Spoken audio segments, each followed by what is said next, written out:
ಯಾರು ಬೂದು ನೆಕ್ಕೋರು, ಯಾರು ಯಾರ ಪರ ಅನ್ನೋದು ಗೊತ್ತಿದೆ.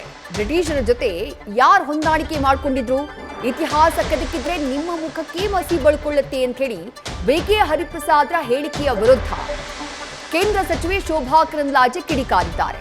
ಹರಿಪ್ರಸಾದ್ ಅವರೇ ಇತಿಹಾಸವನ್ನ ಕೆದಕಬೇಡಿ ಅಂತ ಹೇಳಿದ್ದಾರೆ ಶೋಭಾ ಕರಂದ್ಲಾಜೆ. ಯಾರು ಬೂಟ್ ನೆಕ್ಕೋರು, ಯಾರು ಬ್ರಿಟಿಷರ ಪರ ಇದ್ರು,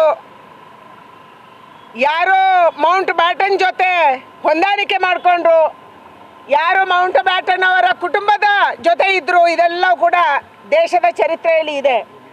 ಇದನ್ನು ಮತ್ತೆ ಕೆದಕಕ್ಕೆ ಬರಬೇಡಿ ಹರಿಪ್ರಸಾದ್ ಅವರೇ. ಕೆದಕಕ್ಕೆ ಬಂದರೆ ನಿಮ್ಮ ಮುಖಕ್ಕೆ ಮಸಿ ಆಗುತ್ತೆ ಬಿಟ್ಟರೆ ಅದು ಬೇರೇನೂ ಆಗಲ್ಲ. ಅದಕ್ಕಾಗಿ ಇವತ್ತೇನು ನೀವು ದೇಶದ ಬೇರೆ ಬೇರೆ ಜಾಗದಲ್ಲಿ ಅಧಿಕಾರದಲ್ಲಿದ್ದೀರಿ, ಕರ್ನಾಟಕದಲ್ಲಿ ಅಧಿಕಾರದಲ್ಲಿದ್ದೀರಿ. ಇವತ್ತು ಜನ ಅಭಿವೃದ್ಧಿಯನ್ನು ಕೇಳ್ತಾ ಇದ್ದಾರೆ, ಜನ ಶಾಂತಿಯನ್ನು ಕೇಳ್ತಾ ಇದ್ದಾರೆ, ಜನ ಇವತ್ತು ಒಟ್ಟಾಗಿ ಹೋಗಬೇಕು ಅಂತ ಕೇಳ್ತಿದ್ದಾರೆ. ಅದನ್ನು ಬಿಟ್ಟು ಇವತ್ತು ಬೂಟು ನೆಕ್ಕೋರು, ನಾನು ಕಾಂಗ್ರೆಸ್ ಅವರಿಗೆ ಕೇಳ್ತಾ ಇದ್ದೀನಿ, ನೀವು ಯಾವ ಕುಟುಂಬದ ಮಾತರ ಬಗ್ಗೆ ಹೇಳ್ತಾ ಇದ್ದೀರಿ? ನೀವು ಯಾರ ಬೂಟನ್ನು ನೆಕ್ತಾ ಇದ್ದೀರಿ? ಅದಕ್ಕಾಗಿ ಇವತ್ತು ಕಾಂಗ್ರೆಸ್ಗೆ ಇದನ್ನು ಯಾವುದನ್ನು ಹೇಳುವಂಥ ನೈತಿಕತೆ ಇಲ್ಲ. ಕುಟುಂಬ ರಾಜಕಾರಣ, ಭ್ರಷ್ಟಾಚಾರ, ಸ್ವಜನ ಪಕ್ಷಪಾತ ಅಂದರೆ ಅದು ಕಾಂಗ್ರೆಸ್ಸು. ಅದಕ್ಕೆ ಮತ್ತೊಂದು ಹೆಸರು ಕಾಂಗ್ರೆಸ್ಸು.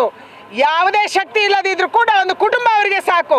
ಅದನ್ನು ಇವತ್ತು ಕಾಂಗ್ರೆಸ್ ಸಾಬೀತುಪಡಿಸ್ತಾ ಇದೆ. ಅದಕ್ಕಾಗಿ ಬಿಕೆ ಹರಿಪ್ರಸಾದ್ ಅವರು ಏನು ಮಾತಾಡಿದ್ದಾರೆ, ಯಾರ ಬಗ್ಗೆ ಮಾತಾಡಿದ್ದಾರೆ, ಬ್ರಿಟಿಷರನ್ನು ಅವರು ಯಾವಾಗ ಕಂಡಿದ್ರು, ನಮ್ಮನ್ನು ಅವರು ಯಾವಾಗ ಕಂಡಿದ್ರು, ನಮ್ಮ ಹಿರಿಯರ ಹೋರಾಟವನ್ನು ಅವರು ಯಾವಾಗ ಕಂಡಿದ್ರು, ಅದಂತೂ ನಂಗೆ ಗೊತ್ತಿಲ್ಲ. ಮತ್ತು ಯಾವ ಚರಿತ್ರೆ ಅವರು ಓದಿದ್ದಾರೆ ಅನ್ನುವಂಥದ್ದು ಗೊತ್ತಿಲ್ಲ.